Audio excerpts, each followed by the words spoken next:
Tell me, though, what's his technique? That last strike, it seems invincible.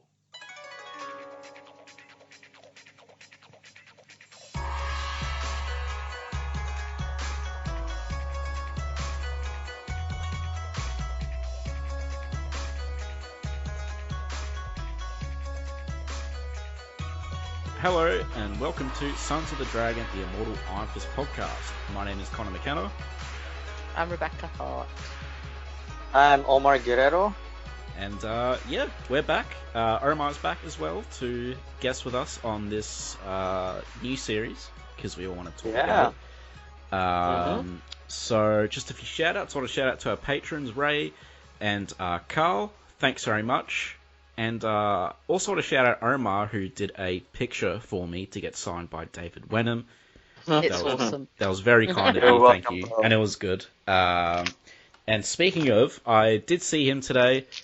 I wanted to get him recording for the show. Welcome to blah, blah, blah. But he said he thought he'd get in trouble, and I don't think he understood what I was asking. But anyway, he was nice. And there was a big Q&A with him. And there was one Iron Fist question, because it's hard to ask questions at the Q&A. I was a bit late because I was waiting for Miranda Otto, so I was 5 minutes late, and I think there was a big line of questions. It's so hard to get to ask a question. Yeah. So, but someone asked him. The one Iron Fist question was, did he watch the other MCU shows before Iron Fist? And he said he did, but because he wanted to know what type of show he was doing. But he also said he didn't find out he was playing Harold until the last minute before they started shooting, I think, because Marvel wanted to keep it under wraps. He just knew he was playing the villain of Iron Fist. Oh, okay, cool. I was going to say, I wonder what he did know, to take the part. He knew he was playing the villain. Well, do you need to be that secretive about Harold Meacham? It's not like he's, a surprise Thanos reveal or something. Iron Fist has very few big villains, and he's one of them. So I think a lot of people probably assumed that Harold Meacham would be involved in the first season, or wouldn't be surprised, Yeah, I would have thought it was a given. I mean, it could be him, or they, but if it's an origin series, absolutely he would be involved, And he was great. He was better than the comic version, in my opinion. He was amazing. Yeah. Well, to be fair, the good. comic version he just dies straight away. It's really just there to push the plot along at a certain point. Yeah, so it adds to really Danny's character, and he's just the plot device that kills his dad. And he has a mustache, an evil mustache. He's much older and uglier, so yeah. than David Wenham. Yeah. It's not hard. How old is he now? He can see his wrinkles, but he's still, a young man. 55. This is what we need to know. 55. That's fine. Yeah. Perfect age for me. He's very charming. I was starstruck. I never get starstruck. But this is a case where I saw him in person. I was in line for autographs, and I'm like, oh my god, it's him. Because as listeners, long-time listeners know, I'm a huge David Wenham fan, and I think Rebecca is too. I'm a massive fan of his. Yeah. I'm so happy you got to go to a con, and to see people that you like. 'Cause so often it's number one, I'm so delighted for Australia that you have cons right now, and number two, it's a sign that part of the world isn't going through this kind of as bad as craziness, and it's just nice that the one that you got to go to actually had people that you care about. Oh well. Yeah. I was, as soon as I saw him, I was like, I have to go. And Miranda Otto as well. I remember when you said about it, because there's been so many cons we've talked about over the years that you might want to, or you could have gone to, and or you did go to, and I think this was definitely probably the one you were most excited for. Yeah. And I would have been too, with those two. And his Q&A for any people who've seen some of his more obscure Australian movies, since he's in Australia, those came up a lot, which was really nice. There's, I don't know if anyone's heard of or seen Getting Square, but that's a really funny Australian comedy, and he plays this idiot junkie getting in over his head.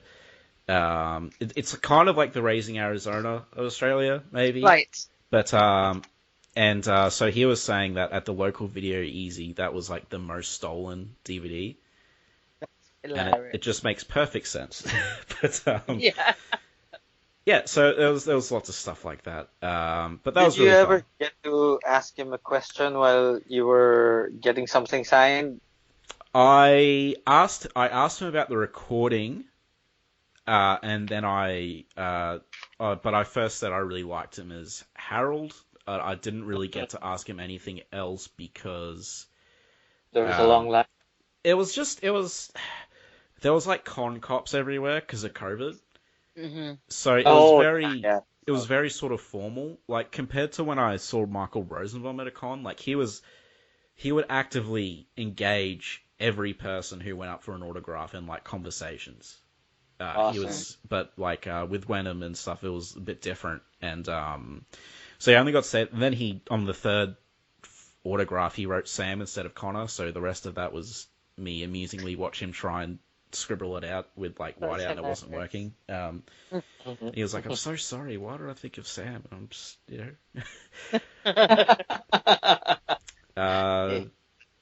Yeah, and Miranda Otto fans out there, she's a very lovely person. So go meet her if you can.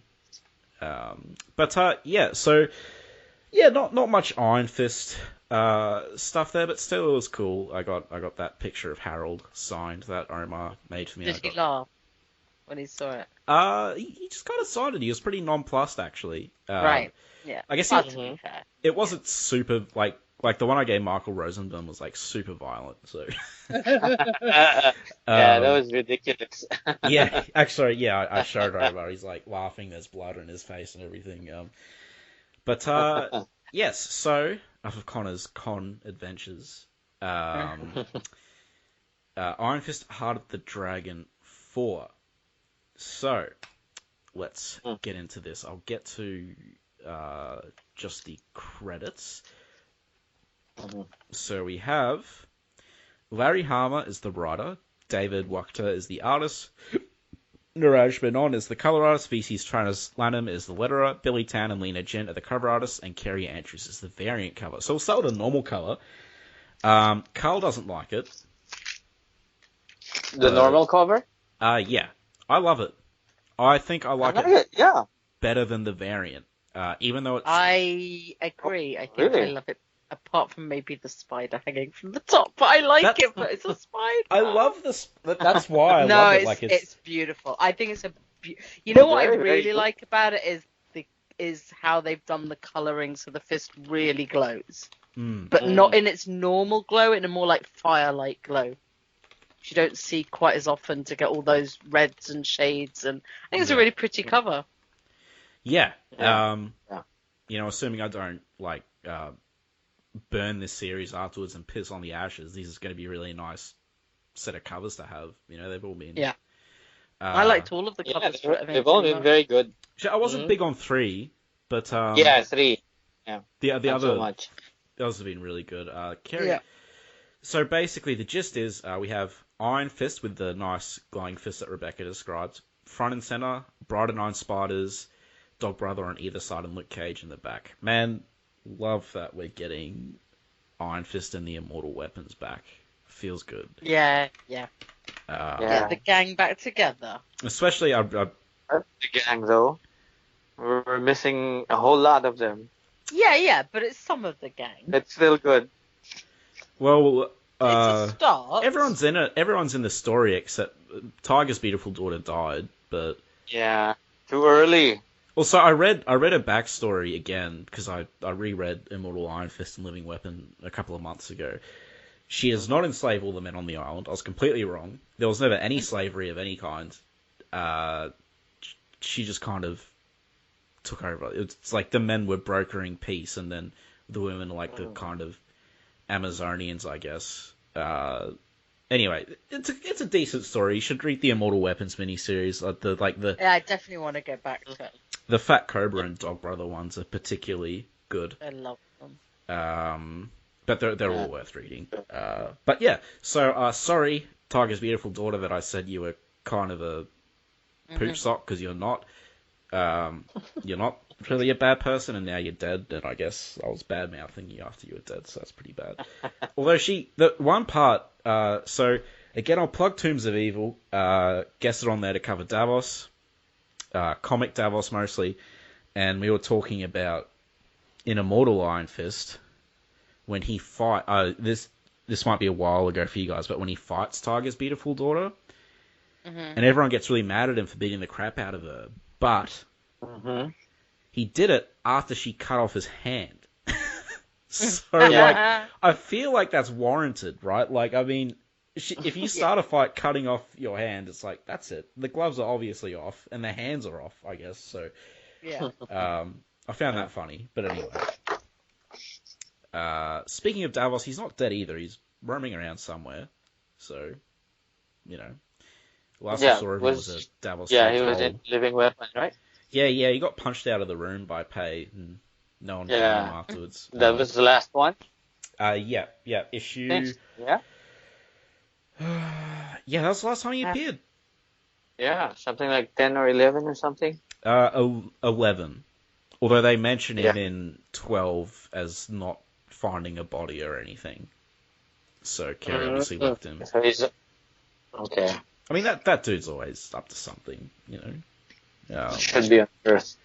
One of the hilarious things about that series, again, sorry for the tangent, but when he, at the start, like, he's just walking through this hospital, and then the Crane mother sends all her Crane daughter assassins, and they just start fighting each other in this hospital, and it's just really funny. Like, I love when, like, multiple factions are, you know, sort of messing things up. So it's pretty funny. But anyway, back to this. So, yeah, this cover, and so the gang's there, and there's a giant spider looming over them. I'm pretty sure that's probably the spider dragon, though. Yeah, I think so. It is. Yeah. Which we will talk about, because, you know, cool. It's a spider dragon. There's going to be things to say about that. I didn't even know it was a spider dragon until this issue. I just thought it was a big spider. Oh, me too. Yeah, I just thought it was a giant spider and they were going to fight it or something. But, so I really love this cover. Might be, though I think it is my favourite cover so far in this series. Mine would be number 1. I mean, for the regular covers, huh? Yeah. Mine would be number 1. And this would be second. And I'll just drop the variant in the Skype chat for you guys. Because, like, you know, usually it's pretty hard to beat a Kerry Andrews cover. That is nice. Like, it's a good cover. I really like that one. But, like... I have an issue with his legs. His hips and legs. It makes me feel weird. He feels a bit broken. I definitely prefer the first cover. He doesn't feel broken to me, but his front leg looks a bit wobbly. It's just like where his leg attaches to his hip. There's something weird going on around the waist hip groin area. Yeah, but I think if you're doing martial arts, the dragon looks amazing though. Yeah, it does. I think Connor can do this, right? Me? I think you were supposed to try this out. I can do that once I've warmed up. I can't just do it cold. I think when he was younger, I could have done this too. Age is the worst. You know. Like I was stretching in class the other day, and the sir was like, "Oh look, Connor can do it, and he's old and broken." And I'm like, "Oh man." Who said that? My instructor, my teacher. They're the only person that can get away with it. Yeah. So I really like the Kerry Andrews cover, but just not as good as this cover. Plus, like, I would choose the spider and the immortal weapons over the dragon, and Okoye in the back as well. The dragon looks really good though. The dragon does look really good. Yeah, that was a really good one. So yeah, any final thoughts on the covers, guys? It's about Billy Tan. Billy Tan does all of the covers from 1 to 6, the regular covers, that is. Yeah. So I met the guy once. I was able to get him to sign, I think, a new Avengers comic. Too bad this one didn't come out yet, so I would have had him sign this one. But I think he's based on Singapore, so we'll probably see him here in the Philippines. Hopefully a few years from now. Yes. Again. So hopefully I'll get all 6 signed. Yeah. Nice, yeah. So I love this opening page. It's awesome.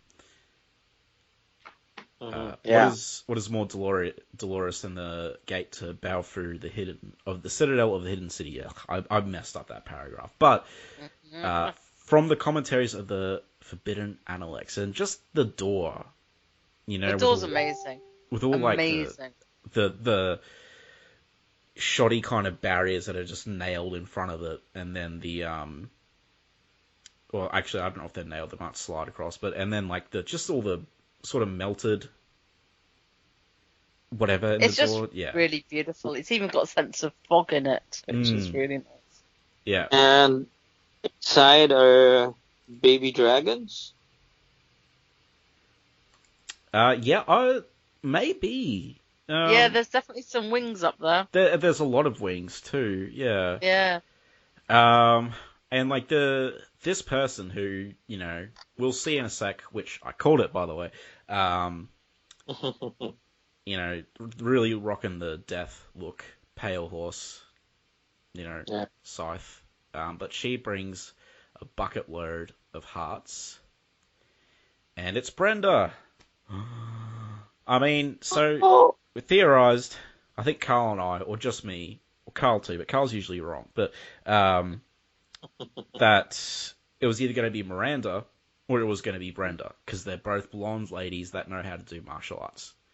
And we saw the cover for number 5, right? Yeah, we saw the cover for number 5, which is like, man, those cover leaks are, you know, they seem kind of important. So maybe they should, I don't know, maybe they should do like a contagion and sort of alter the cover. But so it's Brenda.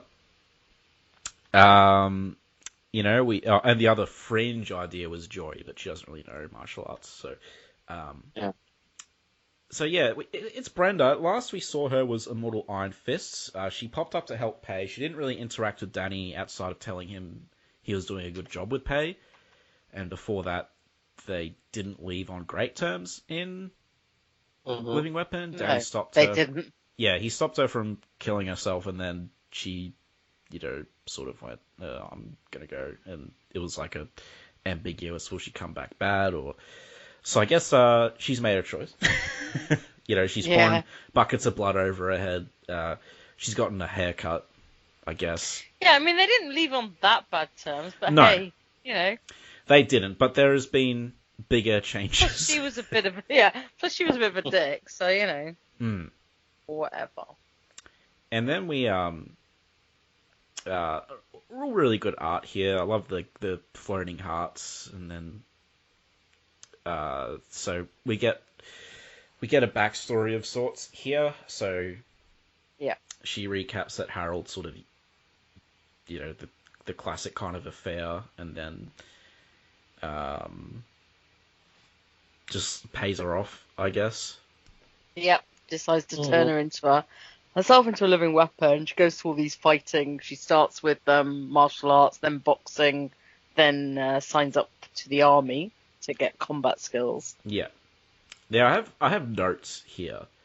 Well, they're good notes. So interesting line. I was not satisfied with the mere theoretical. I wanted full contact, practicality, and real world fighting skills. Okay, all of you, not all, some, you know, your kung fu's, your shotokans, your taekwondos. Look, if you're only doing point sparring, or you're not sparring at all, it's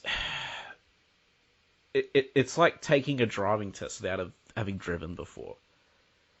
Like it's, I had a much better analogy earlier, but I forgot it.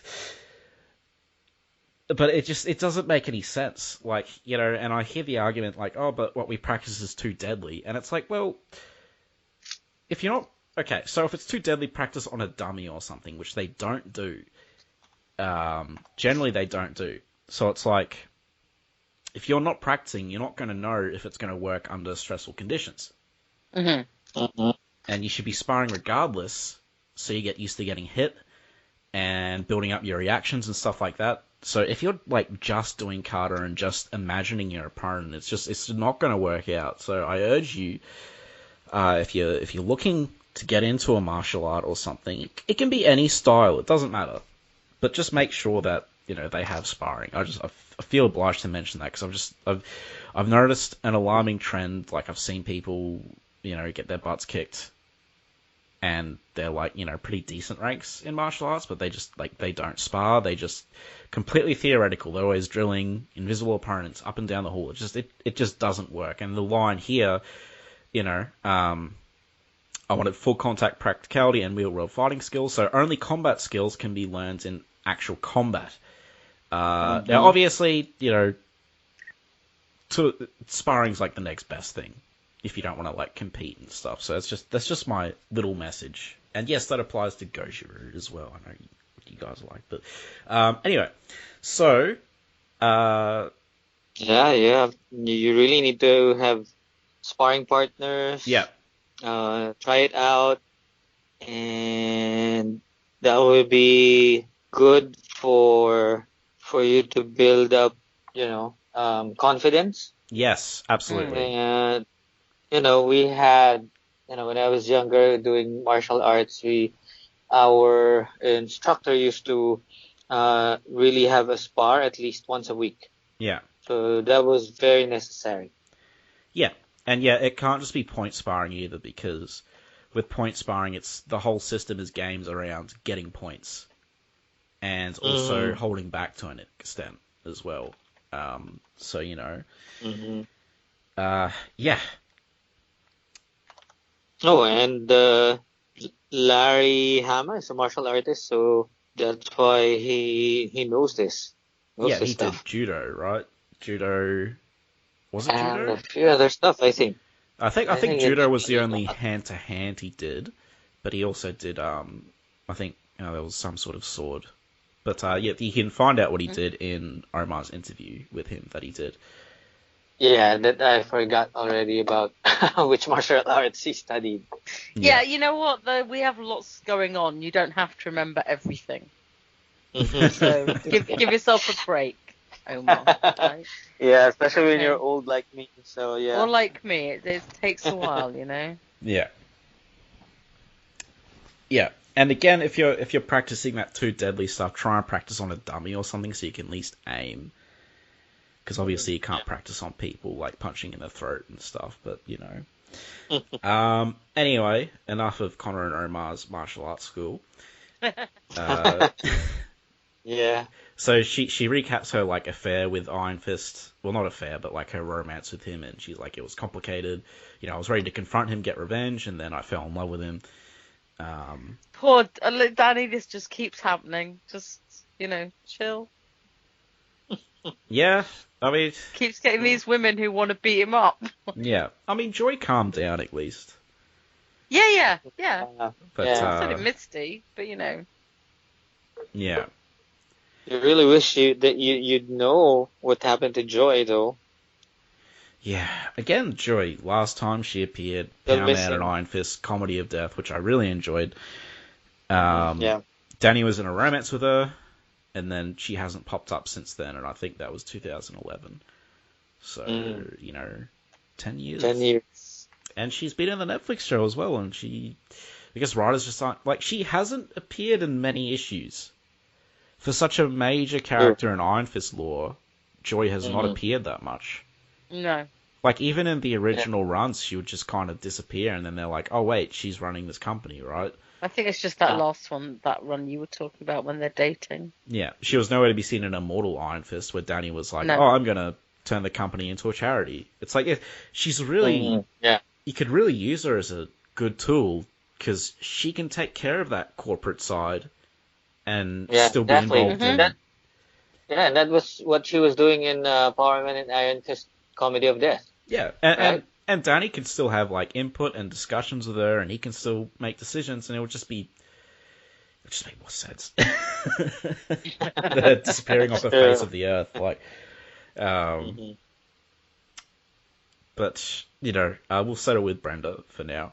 Yeah. Okay. Yeah. Let's go back to the other blonde lady in Danny's life. Yeah, 3 blonde ladies. And then we get this. I like this, weird sort of design. This is like the big villain, possibly. Well, this probably. Weird cloaky figure that looks like it's made of goo. Looks like a kind of female Swamp Thing. Yeah. Yeah, yeah. A little bit female. Less mopey. It has the sense of long hair. Yeah. She called it the Hierophant. Yeah. And I did some digging. Yep. From Marvel. Let me see if I can find that one. Okay, so I don't know if this is related to that one. It just says, I just looked it up at the Marvel database. It says the Hierophants were one of the highest powers in heaven without an A.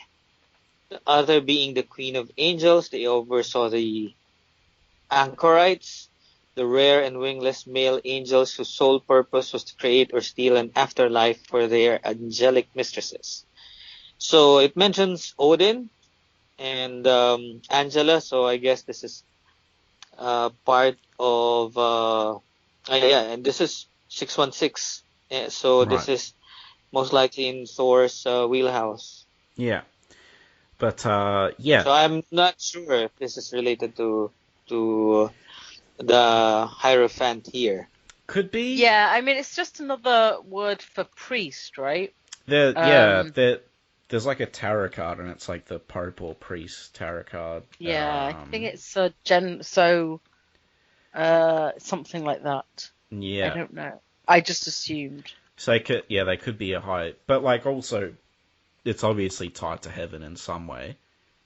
So it could be maybe some sort of weird fallen angel type thing in this mythology. Yeah, which would tie it in with Angela. Yeah, it could be. It also could be that thing I was talking about, but it could be unrelated as well because like there's been 2 King Yamas and there's been 2 Steel Serpents. So who knows? I guess we'll find out. But you shall have your heart's desire, Brenda Swanson, but the price. The price. She wants to settle up with Danny once for all. Then we get the big Iron Fist Heart of the Dragon splash page.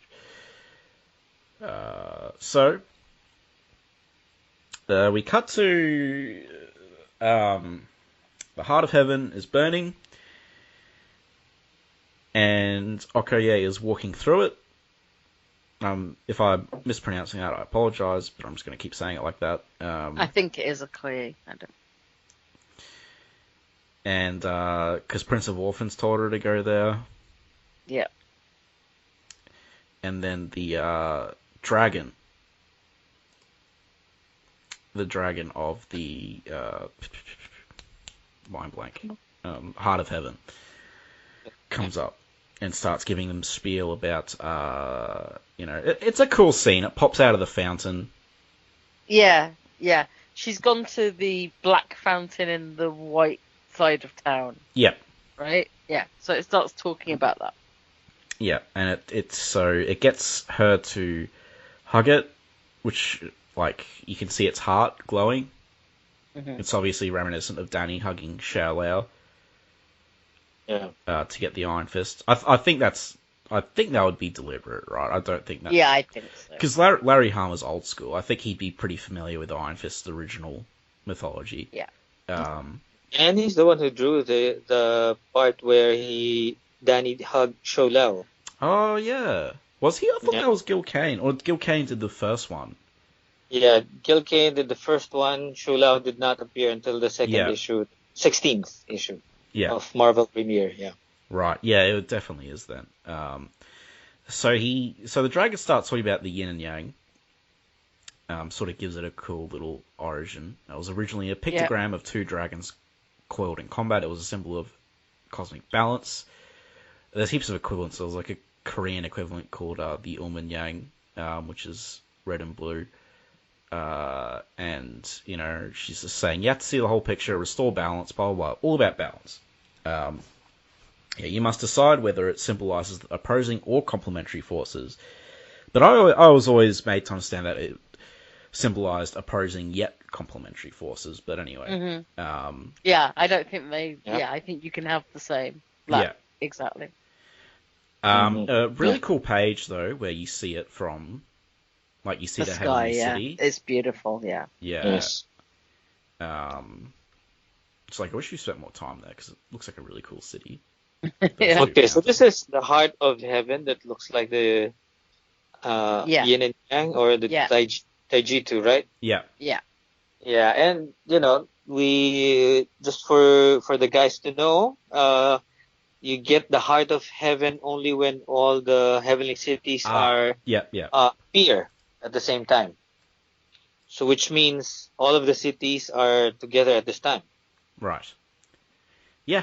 So this old nun, or not nun, although they call it the mendicant nun, is an avatar of Kuan Yin, Mother of Mercy. That was sort of the old lady who was monologuing at the start of Okoye moving in the city. And, she's like, the dragon's like, are you prepared to use your hands, to use them in the service of restoring the balance? And then we go to I can't sell the artwork enough. Really, really spectacular. I love the art. I really do. And I really love the colouring throughout. It's just so different to have some of the pastel palettes being used so nicely. And the dragon's not like toothy or anything. You don't see No, and it's really expressive. Yeah. Yeah, I like how, they're all different. Yeah. Yeah. So then we cut to the Baofu Citadel. The dragon, the hidden dragon is, and the undead army are sort of after the gang. Fat Cobra, Dog After the gang. Bright and Iron Spiders, Power Man, Iron Fist, Gork, and Pei. I like that Pei's in front. Yeah, she's fast as She's got the teeny little legs. Yeah. And then Fu comes back, who opens a portal, and everyone gets through. And it's a cool page of them being chased. I like it. It's a real nice little action sequence, and the panelling's lovely. Really deep, thick borders. And I love Fu with his his very old-fashioned blunderbuss. Yeah. Which is really good. I really love Luke grabbing him and pulling him to a portal. It's just adorable. His little feet going through at the end. Now this is cool. So we don't see much of the city of spiders. We saw a little bit in the Bride of Nine Spiders one shot in Immortal Weapons, and it looked really weird. Which is, it didn't look like what it does here, but you don't really see it here. You just see them walking up to a big door. They're in I think the sort of center, and there's just webs everywhere. And so they're climbing up the webs, and Danny asks why isn't the web sticky, and the bride goes, she has no need to trap prey, and we get a giant spider dragon, and the temple acolytes supply her with copious tributes of bulls, rams, and boars. So again, so don't need to worry about her eating you. Yeah, and obviously it's like like all the heavenly cities, they kind of worship their dragon. Mm-hmm. Well, I guess Kunlun, it's kind of like the sacred cow. They worship it, then they essentially eat it. But all the other cities don't seem to eat it. It's a beautiful piece of concept dragon spider. And it's like a dragon spider. Yeah, it kind of looks cute despite being half spider. It works. It works to not be creepy. Yeah. Yeah. because you can kind of sense it's a sort of benevolent creature, or if not benevolent, like it's not malevolent. Yeah. And the bride's kind of going up to it and touching it and stuff. She gets to ride it in the next page. It's amazing. Yeah, and then so we go back to Peng Wei, which is where Fat Cobra's from. Mm-hmm. So we're going all over the shop. We don't really see much of these places, though. No. And then we have Pinpoint, who's here. Which is so like, oh, he'll look after him. It's all right. Pinpoint from the Champions, in case you don't know. Oh, yeah, and Pinpoint from the Champions. Well, originally I thought, is he talking about the Champions of Peng Wei? And then I looked back and I'm like, oh, but then I just Googled Pinpoint Marvel. I'm like, oh, those Champions. Yeah, they went through a period where I think when Jim Zub took over the title, they wanted to widen the team and also include some more sort of global kids with powers. And which was, it's good, but it was a lot of new characters at once, kind of thing. Right. Yeah, okay. yeah. So he's really from Peng Wei. Yeah. Okay. I don't know where he's from. Because I've barely seen him. I was just like, oh, he's one of the newbies from the Champions. Okay. I don't remember. He's not one of the ones that sticks in my mind. Yeah. So. Okay. And I like the global scale. And we're getting like C-listers from the Champions because all the A-listers live in New York. So, they'll and also they probably wanted to keep the martial artist sort of, we're getting to see the martial artist. Oh, is he a martial artist? I think so. Okay, he does kind of look like one. Okay. Yeah, from the costume. I think. And that is so awesome how she's riding the dragon. I love that. It's so awesome. Yeah. Although, is it smaller? It's really hard to look. They always mess with scale on these things. Xiao Lao, I think's changed size and shape. Let's not even talk about Gork. Yeah, I guess it's just like it's almost the same page. Yeah. But a really nice page of Danny, Fu, and Bride riding the dragon. If they kill Bride, I'm gonna be upset. Yeah, me too. They shouldn't even mess with whoever's left. Well, because let's face it, Tiger's great. If any of them die, it has to be for a significant story point now. Yeah. Because they're so established and you can't just knock them off just for the sake of it, I think. And Tiger's great, but I think for me, she was the least memorable of them. I agree, and it's just I'd love to see how the new Bride of Nine Spiders is picked and things like that. So I'm open to that as an idea, but I would like it to be not just a side thing in this kind of story. Yeah, and we're not going to get a Bride of Nine Spiders or a Mortal Weapons comic, unfortunately. No. Maybe one day. Put me in charge of Marvel. I was going on yesterday how they should put me in charge of DC, but now I'm thinking, put me in charge of Marvel. It'd be like, wait a minute, where'd all the A-list books go? It's just Iron Fist. Yeah. And Daredevil. Yeah. No, I'd keep all the big books and stuff. I would just add. You have to make money. Oh wow, yeah. Look, I would that just. Wasn't a diss. It's just let's face it, they sell. I'd add an Iron Fist book. Yeah. I'd add an Orson Randall miniseries. Yeah. One shot, and I'd add. Yeah. Who would you have write it though? I think there'd be a fair few people over there who could like it. I'll look for someone with Golden Age sensibilities who's a fan of old school. Everyone, write in. Tell us who should write the Orson Randall mini. Yeah, definitely. Because I'll be hiring that person soon. And so no Iron Fist book. It'll be Iron Fist and the Immortal Weapons. That will be the Iron Fist book. So it'll be a team book. Okay. Cool. Something new. I'd have, I'd probably have 2 Iron Fist books out. I just don't know what the other one is going to be, but I'd have another one. Misty. You put them back together? Yeah. Isn't she with Sam? Sam Wilson now. Oh, that's not right. Anymore. Yeah. I'm not entirely sure. Like, I don't think it's really been referenced much. I bring Joy back.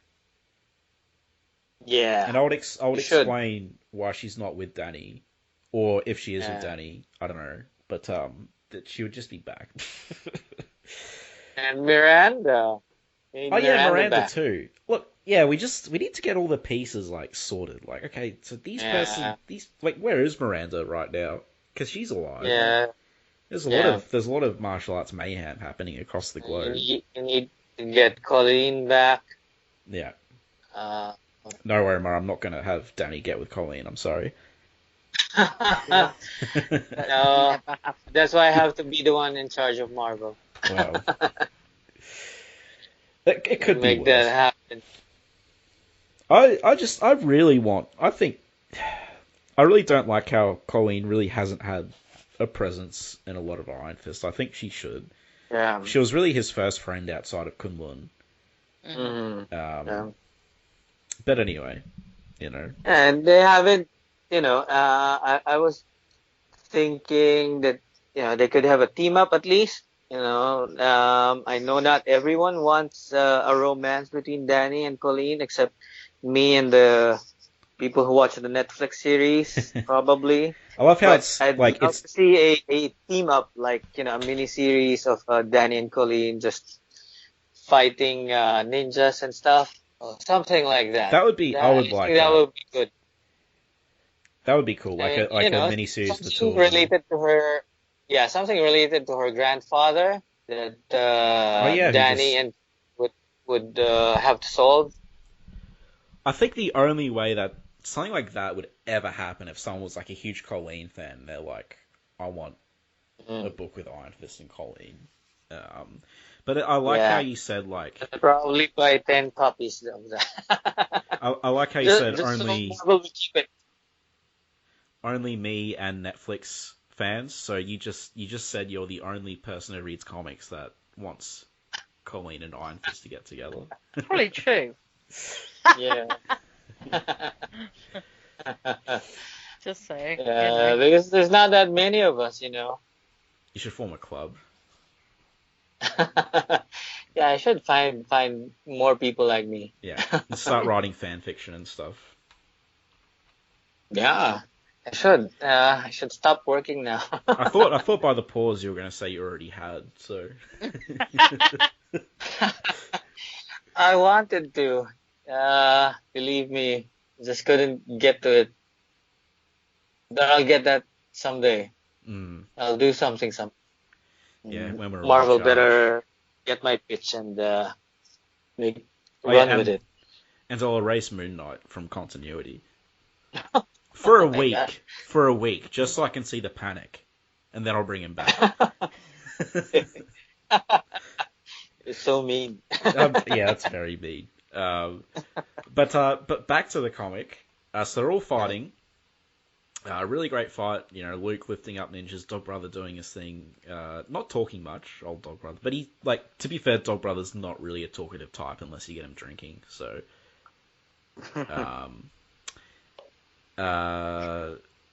yeah, I really like how the Bright and Iron Spider's collar is doing the thing again.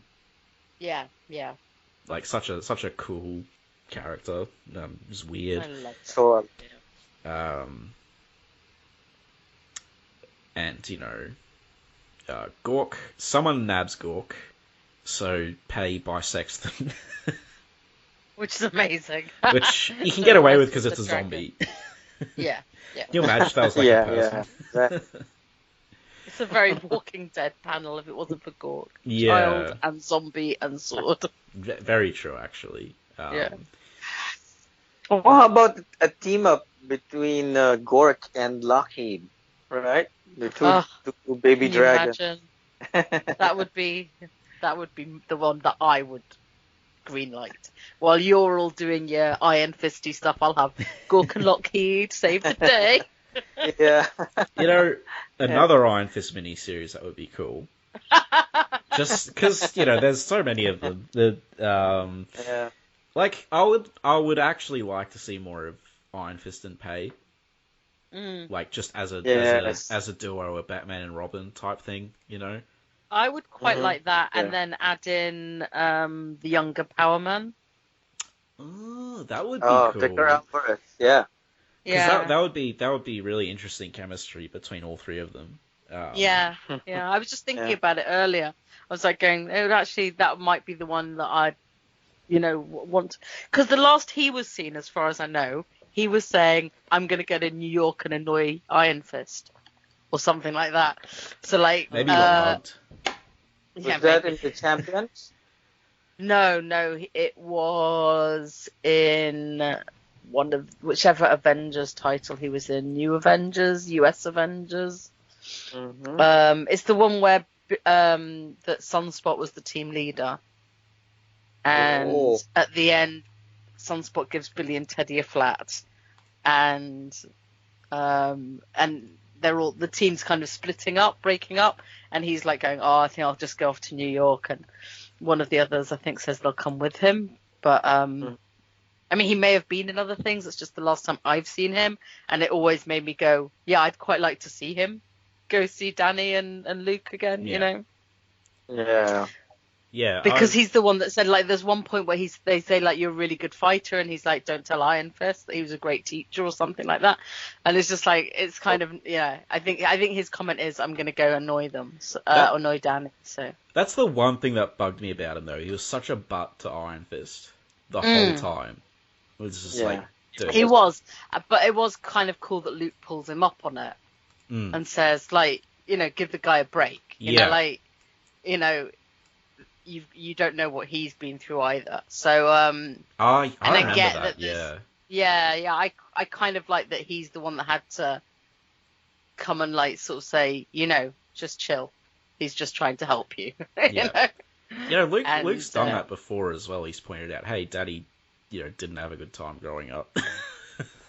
Because I guess it's hard to remember. I mean, I do take his point, like that it is that a young black man would not be into the master as a, like, you'll now address me as master. Like, I get that, and I think it's one of those times in Marvel where we would be like, at the time that comic came out, I don't think I would have I saw many other representations of somebody questioning it in that way. Yeah. Like from somebody with my race, like my experience, my generational trauma. There's a reason I don't want to call you master, and it's he hasn't had an upbringing where he's been doing martial arts, so he's not associating it with that. He's associating with, like, don't, like, hey, rich white guy, don't come tell me to call you master. Whereas there's no reason Danny, not that Danny wouldn't know why it's offensive, but Danny's coming at it from a total martial arts training. Oh yeah, like all about. And you can guarantee that people going through martial arts don't question it as much because, like, they know it's not the same connotation. There's a bit of it's like master as in teacher, not as in But I just remember, like, now I'd expect to see that in comics where it's questioned. Yeah. But then I think it made me sit up and go, like, not he's got a point, but he's got a point that he would question it. Yeah. He was still a dick in how he did it, but Danny was also a bit of a dick to him at times. But, like, he was definitely had a bit of an attitude, and I mean, a lot happened to him, so I'm not, I'm not criticizing him, but I would like to see them get back together again now. Now they've both had a bit more experience of, like, the world separately. And I think with Pay along as well, because he's a different age. He's like, I guess he's in his 20s. It depends. The Marvel sliding scale, but you'd have him as a late teen at least. Yeah. And then Pay as an early teen, and Danny as someone in their late 20s. Well, 33, we know that. Yeah. At least 33, sorry. So in his mid-30s. So it's kind of an interesting dynamic. And then you add a cute dragon who can get into all sorts of trouble. The whole master thing is interesting because so that all comes from it. Like in martial arts, that all comes from Asia. That's like China, Japan, Korea. You won't, obviously, like, if you go to boxing and someone's like, call me master, you're just going to be like, what? Yeah. So it's interesting, though, because there's a bit of a stigma about it, of, like, people who are kind of antsy about being called master. Like, some people are called master because tradition, but some people really let it go to their heads. And there's been discussion of, like, maybe there just shouldn't be someone being called a master, you know. So it's been a thing. I mean, I think it's all like tradition, you know. I think it's part of the like a big part of karate. Like not so much the other two, but karate is very much about discipline, especially Japanese. Like in Kyokushin and stuff is borderline militaristic, which makes you wonder sometimes, why am I paying for this? But you know, so that's part of the package, that, you know, having to put up with crap. And, you know, the other thing with masters, it's a sign of showing someone respect. You know, like, you are my better in this field. I'm here to learn from you. Yes. But that doesn't mean you shouldn't be able to question them. Because if you try, because there's a thing, it's like, good masters will let you question them.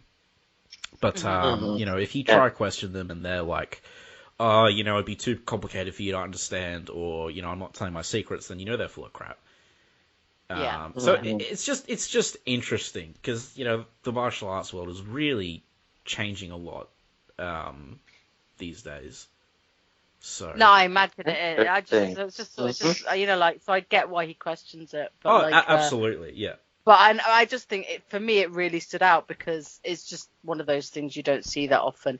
In the same way as some of what Kari Andrews was writing about questioning him as a billionaire was stuff that would be like a no-brainer now.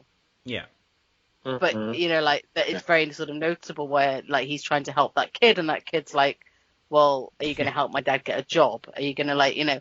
And it's done in a sort of light-hearted way, but they're the kind of arguments that help sort of, like, when you're reading it, sort of realize that there are those different points of view, which, you know, you can't just say, oh, he's a hero, so it's all okay. And he does, you know, and he has previously given it all to charity and stuff like that. But, like, you know.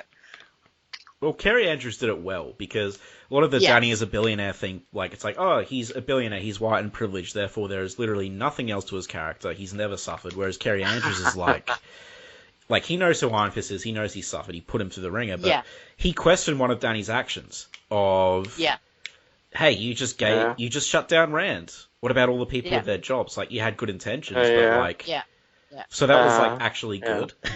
You know? In the same way as when Carrie Andrews was writing about what life is like for women in Kunlun, and there's that whole sort of thing about, like, well, how do you get it to change? It's like, it's not going to change until all these old guys die.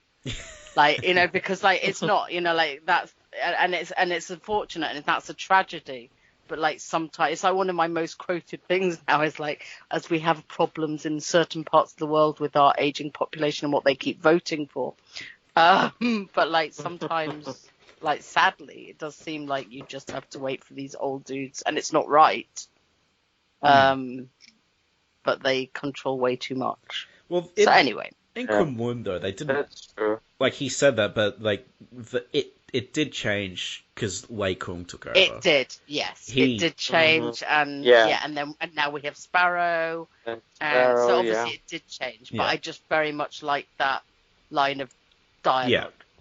Yeah, it's just that's what happens. Like, sometimes it feels very frustrating that nothing will change, and then of course it does change. So because such a great guy. Know, different people on top. Yeah. You know, somebody who has a different vision. Yeah. Yep. Yeah. No, it's all good stuff.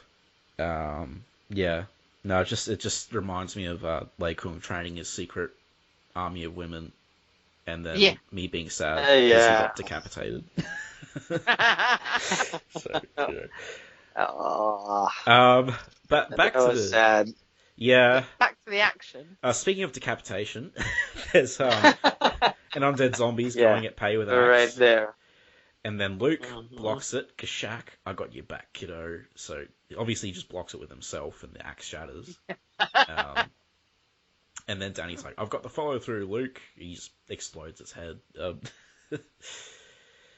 know, we are always a solid tag. We always were a solid tag team, Danny. And then, you know, Danny's like, we still are. And then Danny does a cool slap with his glowing fist. Yeah. I probably mentioned this before, but because you know how I always complain about the fist constantly glowing in fights? Mm-hmm. Yeah, that started with Immortal Iron Fist. Yeah. That was the first one to do that. I might have mentioned that before, but I really noticed it on the reread. I'm like, hey, wait a minute. So which one's your favorite? Which glowing fist is your favorite? I just like it glows when he's using the Iron Fist, you know? Like Yeah. I think it makes it easier for me to understand when he's using the actual Iron Fist. Yeah. Okay, so I was thinking you might, you have a preference for an artist's style of how it glows. Oh, right. Not really. I thought I really liked how Kerry Andrews did it. How he made you see through the hand.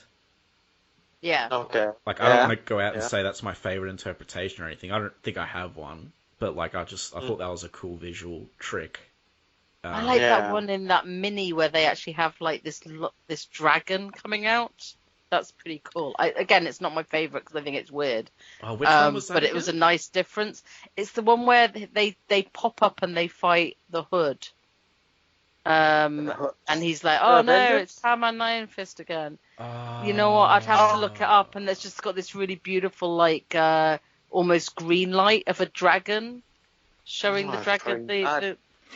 I'll try and find it. Yeah, I know what you're talking about. I just can't remember the name. I can't remember what series it was in. But Gork and Pei are quite the team as well. She trips him and Gork lights it on fire. Bright and Iron Spiders is just spewing spiders on people. Fat Cobra taking people out. Dog Brother slicing people. Pathoom, Fu's using his gun. There are still too many of them. They're all fighting. So there must be heaps of these guys, because it would have to be endless, because all these guys are absolute powerhouses. Well, except maybe Dog Brother. Sorry, Dog Brother. But they are all powerhouses. Oh yeah, they are. I'm just making fun of Dog Brother because we're losers.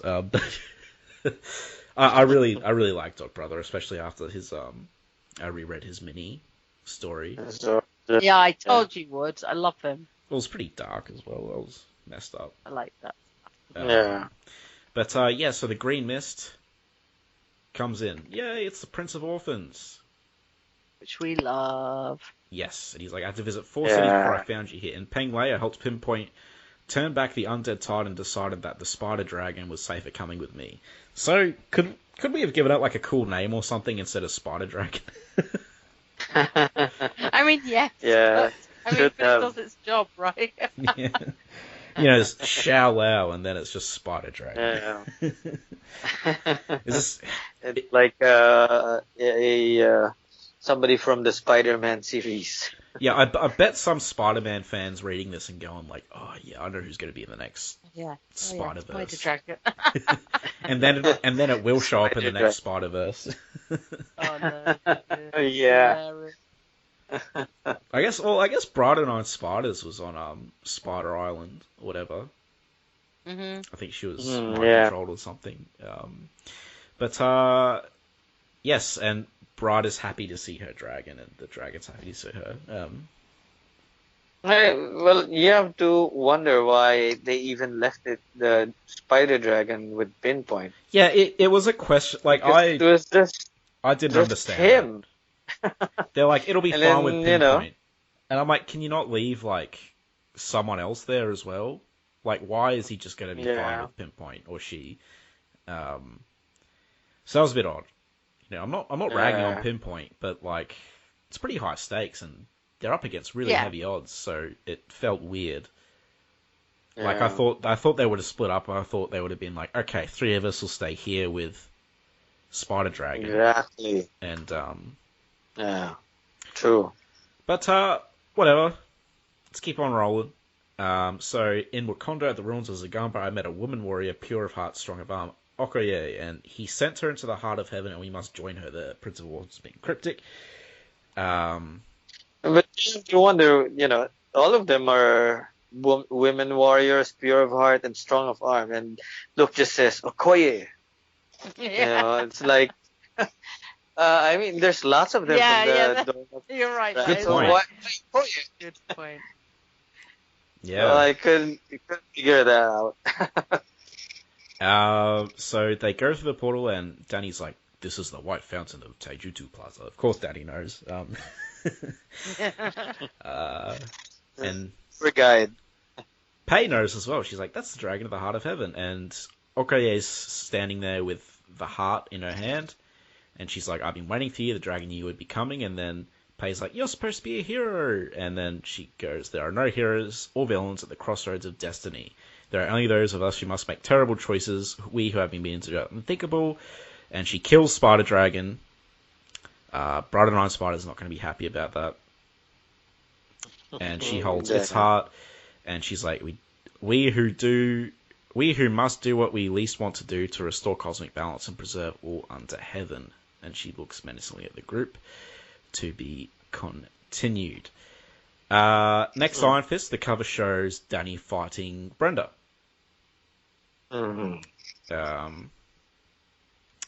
So, okay. We need to make a decision here. Are we going to be talking about the cover for issue 6? Because I feel like we can't really talk about Okoye and her role in this. Because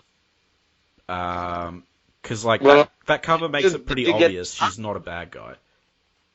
Yeah. Did you get shocked at the ending? Well, no. I was surprised. I didn't see that coming. I was a little bit surprised, but at the same time, I think the dragon obviously told her she needs to do it. Yeah. Yeah, I knew about, I was a little bit surprised. I wasn't sure we were going there, but yeah.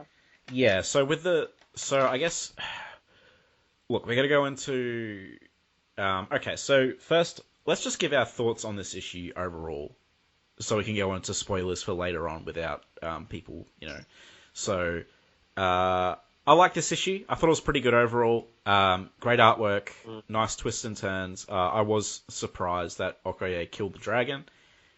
There was some quibbles with it, like Omar said, the pure of heart thing, which you just pointed out, and what was the other quibble I had? Oh yeah, the weird pinpoint, just leave the dragon with pinpoint and Peng Lei. But what did you guys think? Yeah, I thought it jumped around a little bit, but I liked it. I didn't expect Okoye to have killed it, and it just seemed out of nowhere, but I'm sure we'll get that explanation next issue, so I'm not too worried. Yeah, it was very good. I think it's getting better. Every issue is full of action. You've got great artwork. Covers are great, and I like that. Just like what Connor said, they're jumping around from one place to another. We're seeing the different heavenly cities. Now we get to see Gork and Pei in action, and you've got the zombies again. Great artwork from David Wachter. And then we get to the ending where we see Okoye just holding the heart of heaven's dragon's heart. And, I was surprised. I didn't know that's what she needed to do. But, the bigger surprise was that she had to take out another dragon's heart. So I was thinking, after she took the heart, maybe this dragon told her to take its heart so that she can, she's supposed to do something about it. But then I was surprised, why take another dragon's heart? Yeah, I think So, she has to. I think all the dragons have to die. Is the idea that I okay. assume. I assume she's gonna try and kill all the dragons, but as part of the big picture. And then she'll get all of the hearts at the end, I suppose. So I guess So we have some feedback, but then after that, if you're down for it, Rebecca, we'll talk about future issue synopsises, because that's the only way we can really speculate. Yeah, sure. Because we've already read them. So, but for now, so we have some feedback from Carl, who couldn't make it, because he's just like been working heaps and he just needs to sleep. So, what did he say?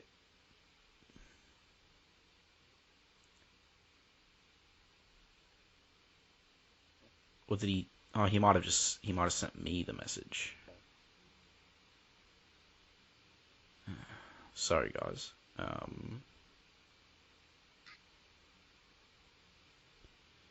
He.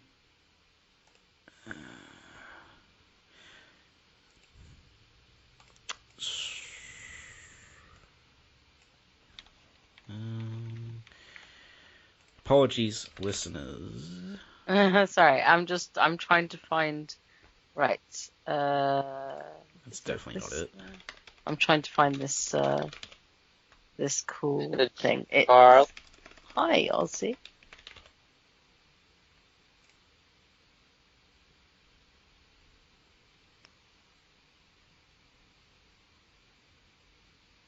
No. Okay. Sorry, I have a cat. Alright, so Carl just said he thought the issue was okay, just more introductions. I thought it was much better than last issue. I thought the last issue was a bit of a dud. Go away. Like, sorry, I've got a cat. That's all good. It's chewing my cables, so come in. As we talked about for issue 3, it was just a bit filler. Yeah. But, so we have some feedback from Daniel. Well, not feedback, he posted a question on Facebook, but I didn't really know, so I thought I'd ask you guys as well. Let's wait for Rebecca to get back if she's not back yet. I'm back. Okay. I never went anywhere. He says, after reading the first couple of issues of Iron Fist and Wolverine, I was surprised that they made the Dragon Kings into actual dragons. I then went back to 119 of Power Man and Iron Fist to get a little more of the Dragon King and his family and the origins of Shao Lao. I found it surprising that there is a whole city of dragons in Kunlun who are intelligent, have a ruling family, and can shapeshift. And Shao Lao was possibly once a man who transformed into a dragon, or a dragon that was trapped in his dragon form. Anyway, although this story becomes a little problematic with the retcon of Immortal, I can only assume Danny killing Shao Lao was the last straw for Chia Tang. I could see the Dragon King sending one of his people to each of the other heavenly cities as a representative of their dragon. It might be interesting to see the intelligent shape-shifting versions of the dragons to show up in the current run. Did you guys ever cover the 119 to 120 Power Man and Iron Fist story on the podcast? We have not yet. We will at some point. We have only gotten up to 75. We'll be doing 76 and 77, then moving on to Heroes for Hire. Just to break it up. So, look, I read Iron Fist and Wolverine so long ago. Have either of you guys read it recently? No. Not recently. Any of you guys have any idea about his question? I forgot. I don't, already. I'm afraid. I forgot. Shao Lao being a man at one point, maybe cursed into being Shao. That kind of rings a bell. I'm not. It's been so long. Like that Iron Fist and Wolverine lore is like it was referenced here, but it's largely like just never brought up. Mm-hmm. And the Dragon Kings are one of those things that are in that weird spot where they're never really brought up, but yeah, they are actual dragons. Shao Lao is not shapeshifting. I don't think he ever was, unless it was in like a Deadly Hands of Kung Fu story.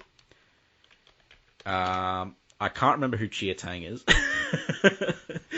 Chia Tang is the villain in and Iron Fist, Wolverine, I think. Right.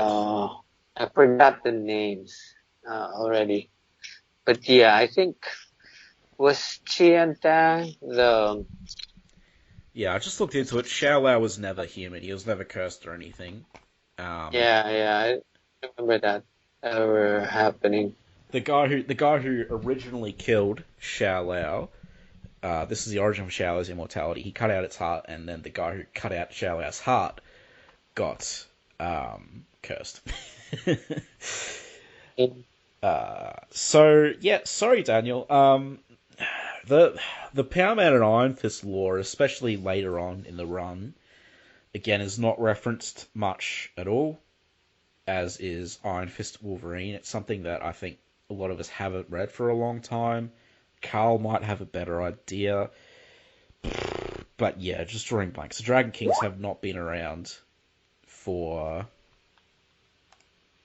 a long time. Like, when I looked it up, the last time I think they appeared was Iron Fist Wolverine, but I'm pretty sure they appeared after that, but it was like very minor. So yeah, sorry, couldn't be more help.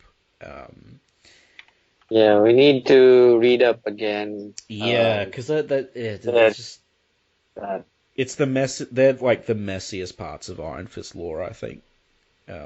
Like that just those solo runs and the latter end of Power Man and Iron Fist is just all quite, because they're never brought up again. Yeah, you know who could fix stuff like this? It would be a really, really good writer to fix all of this continuity issues. Jeff Johns. Oh no. You know, the way he fixed, Green Lantern. Yeah. I don't want Jeff Johns anywhere near anything I read, thank you. Really? Yeah. I loved Green Lantern Rebirth, and his whole run in Green Lantern was really good. He's a bit mixed bag for me. I thought his Justice League sucked, but his I didn't finish his entire run for Justice League, but it just gets worse. I loved Green Lantern and Flash. Yeah, and he did a good Superman run, not Secret Origin, but the other stuff. But yeah, he's a mixed bag, but I think he has a good mind for the characters over there. But like, yeah, I mean, I don't think Iron Fist continuity would be that hard to fix. Mm-hmm. But I think you would need to have a series or like a couple of issues about fixing the continuity, which kind of sucks. That you have to do it. You would need to dedicate that much time to tying everything together, I think, unless you just find a way to really organically do it in a story. Yeah, like what Jeff Johns did with the Rebirth in Green Lantern. So I just don't want anything to do with him anymore. So I get that, but yeah, maybe it's because he's had too many responsibilities at DC already. So maybe it's just too much. Yeah. Well, enough of the Jeff Johns gravy train and this continuity mess, because I've posted the panel of the Iron Fist I was talking about. Oh, that does look really nice. Illuminati 1. I think it's the only time they appear in that comic. What's this one? And it was a 2015. I read it at the time. Number 1? But yeah, it was just I've never seen it done like that before, and it was kind of like funky. I mean, the art in it is generally not my favourite thing. It's quite funny. Titania calls them Bert and Ernie, which is cute. But then you get this kind of nice use of the dragon behind him, so you can at least post that so people can see what I was talking about. Yeah, that's really cool. Yeah. They have this dragon hand in an action figure. Ooh, and the Mesco one, they have a dragon fist for Iron Fist there, and there's another one. I forgot what that one's called. So it's a white Iron Fist. Maybe some of the listeners know this. It's a white Iron Fist and instead of hands, he has the powered up fist, but it's shaped like a dragon for both hands. This was the. I can't remember that. That was the first time I saw it. I think you guys recognize that cover. Yeah, that's cool. Yeah. No, I don't think it's done as well there as the one you sent, Rebecca, but the idea of it's like, maybe that's where they got the idea from, actually. It's like Liu Kang in Mortal Kombat. You know, he does, like, he has very dragon sort of stuff, which I think would be cool if they, like, applied some of that imagery to Iron Fist, because they both have, like, fire hands, so. So, right, let's get into, like, light spoiler territory, because, you know, we talk about, like, the cover for, so turn off the episode if you just want to go in completely blind to the next two issues. But the cover to 6 showed Okoye with what looks like the Iron Fist brand on her head, I think. And she also has glowing fists in one of the covers. And the synopsis reads something like, you know, I'll get it up properly so I can.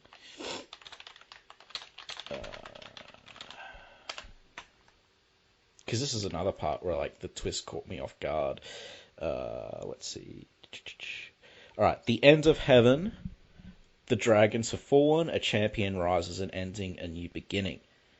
So Okoye is sort of glowing with chi sort of power and one thing with the Iron Fist in the background.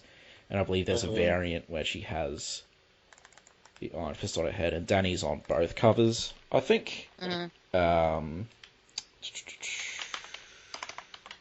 Okay, variants. So the thing is that, like, so I think we can kind of figure she's a good guy. Yeah. Yeah, definitely. Unless it turns out she's, like, the main adversary. But, I mean, it says a new champion rises, and she kind of looks heroic on the normal cover. Yeah, it seems unlikely. So that, I guess that comes into play because the twist is making it look like she's kind of set up as a villain, but I think she's doing it for the greater good.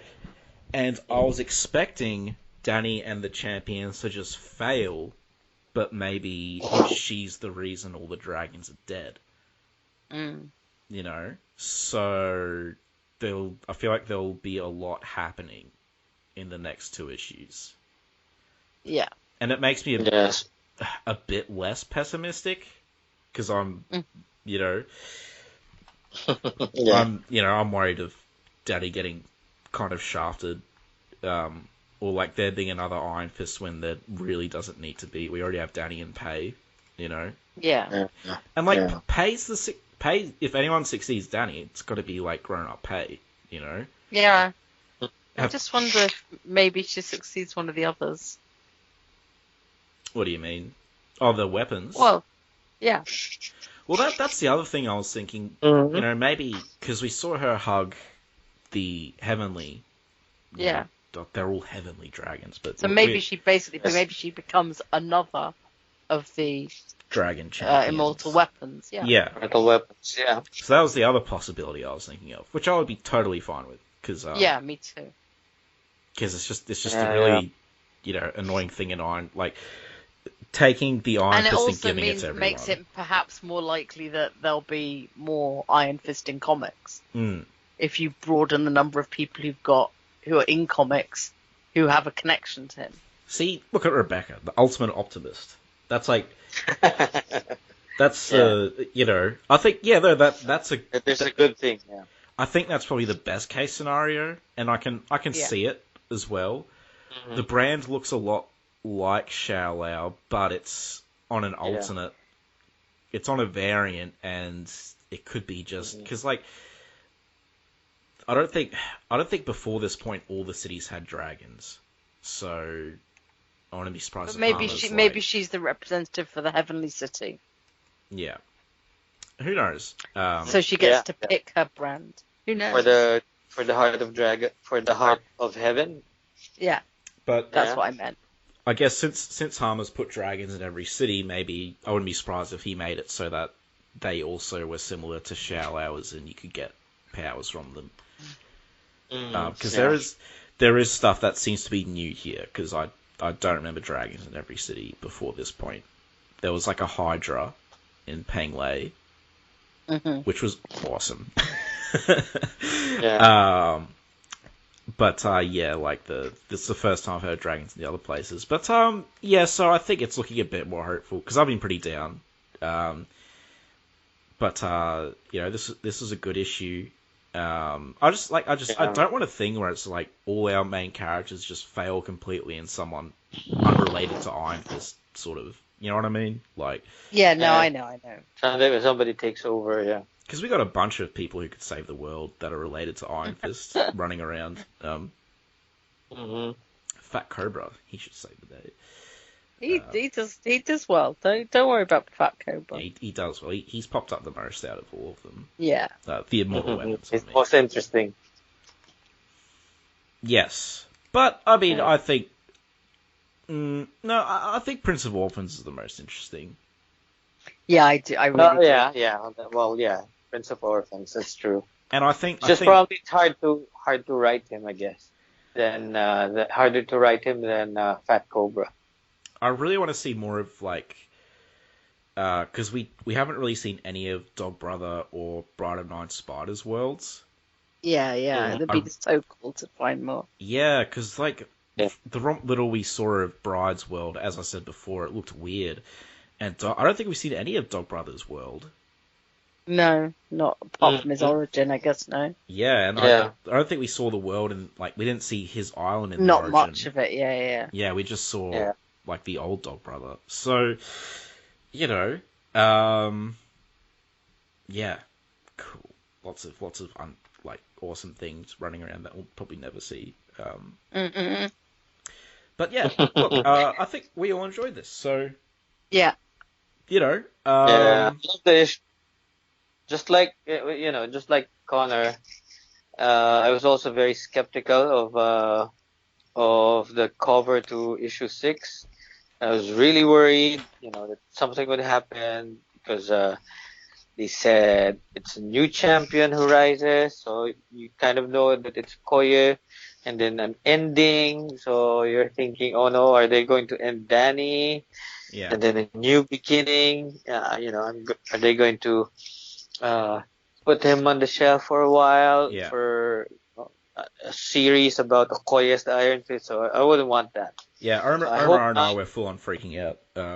I'm just like, just chill. Yeah, like we were freaking out in the Iron Fist chat, like, oh my god. But yeah, I think I think that's a lot less likely. I was really worried about it. Not really worried. I was more worried about it before I read this issue. I think introducing her in that heavenly city and her having this, like, obviously a key role has made it less likely to me that she takes Danny's place. Yeah. Especially like she's doing things that like she's not a villain, but she's doing things that are not morally good, Yeah. Like Danny would never really do. So it's interesting. Like I'll wait till the whole thing's over, but at the end of it, I'm going to question like if it had to be Okoye and it couldn't be someone like Davos or something. Like I have no idea. I don't have enough of an idea about the grand scheme of things yet. Right, and I don't know. I mean, there's always a limit. There's always an element of the writer picking who they want to write. I guess so, he probably just really likes her. So yeah, I mean, it's just like I'm sure there's plenty of other warrior women pure of heart, but but she's a good choice, I think, especially as things like Black Panther have raised. Yeah, where the hell is Black Panther? Well, that run's coming to an end. I don't know if the finales have, but I mean, in general, Black Panther is much bigger in everyone's consciousness since the film. So having the Dora Milaje playing a more prominent role in other books has probably become a part of that. So like, here's some more warrior. Like I don't have a problem. I quite like Okoye, so I'm good with that. Yeah, I like Okoye. I just I don't like synergy for the sake of it. But as you said, it's probably Larry Hama really likes her and he's doing it. So, yeah. I mean, it often comes down to something that simple. It's just they quite fancied it, and that was their choice. Marvel said, "Who do you want?" They said, "I'd like to write these people." They were like, "Yes, you can. No, you can't," and things like that. Yeah. Unless Marvel wanted her in there, because they did approach Larry Hama to do this. Maybe. But, we'll see. No, we'll see. We'll wait a month. That's the kind of thing that'll come out in interviews. So, because it's not damning to either the brand or the writer. So, yeah, Omar, rev up those guns for post Heart of the Dragon, Larry Hama interview. Yeah. Better be. So, okay. Well, a month. We'll find out more in a month. Hopefully the next 2 issues will be as meaty. Looks like they will be. I wish Brenda would just, I don't know, chill out or something. Mm-hmm. So I guess we'll see what happens there. But yeah, so until next time. May your... Oh, where can people find you, Omar? I forgot. Oh yeah, I am Iron Fist on Facebook, on Twitter, on Instagram. I haven't been posting much the past month actually because of work, but I am going to try to be more active in all the social media channels. So I hope it's either I am Iron Fist or I am Iron Fist 23. Awesome. And thanks again for joining us, Omar. We'll see you for the next issue. I'm sure, and if we do other stuff, I'll send it along. Let me know if you want to come on. Sure. We'll be doing Power Man and Iron Fist 76 next. Guys, tune in for that. Until next time, may your hearts of dragons be like unto things of iron. Peace. Yes. Iron Fist and all other characters in these comics are properties of Marvel and Disney. Any music or images we use belong to their respective copyright holders. We do this for fun, so please don't sue us. You can contact us at sonsofthedragonpodcast@gmail.com. Just send us mail, comments, thoughts, anything you want really. It doesn't even have to be related to Iron Fist. If you don't want it read on the air though, make sure you mention that. You can also find us on Facebook, the Immortal Iron Fist Podcast, Sons of the Dragon. Our Twitter, at Iron Fist Podcast. Our SoundCloud, soundcloud.com/Sons of the Dragon. Hyphens where the spaces are. Our YouTube, Connor Carl. Just search Iron Fist Podcast and you'll find us real quick. We are also on iTunes. If you find us there, give us a review and rate us. If it's less than 5 stars, please say why so we can improve the show.